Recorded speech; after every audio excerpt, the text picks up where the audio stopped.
જય શ્રી કૃષ્ણ। તો ચાલો શરૂ કરીએ એક નવા આજના વ્લોગ। તો આજની સવારની શરૂઆત થઈ મારા રોજની પૂજા સાથે।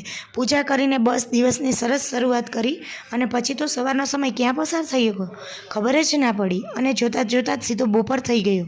હવે બપોરના જમવાની તૈયારી શરૂ કરી।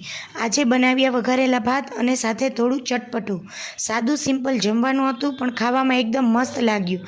અને આજે તો ઘરમાં મસ્તીનો માહોલ હતો, કારણ કે મારા નણંદ અને નણદોએ પણ આવ્યા હતા। પછી બધા સાથે બેસીને સરસ મજાનું જમવાનું કર્યું। ફેમિલી સાથે બેસીને જમવાની મજા જ કંઈક અલગ હોય છે। જમવાનું પતાવ્યા પછી થયું કે ચાલો હવે થોડું બહાર ફરી આવીએ। તો બસ બધા સાથે નીકળી પડ્યા ફરવા। થોડી મસ્તી, થોડી વાતો અને સાથે સરળ સમય પસાર કર્યો। અને હવે આવે છે આજનો સૌથી ખાસ ભાગ। મારા નણંદ રક્ષાબંધનના દિવસે આવી શકવાના નથી, એટલે આ વખતે અમે થોડું વહેલું રક્ષાબંધન મનાવી લીધું। તારીખ વહેલી હોય તો શું થયું, લાગણી તો એ જ છે ને। ફેમિલી સાથે આવા નાના નાના મોમેન્ટ જ તો પછી સૌથી સુંદર યાદો બની જાય છે।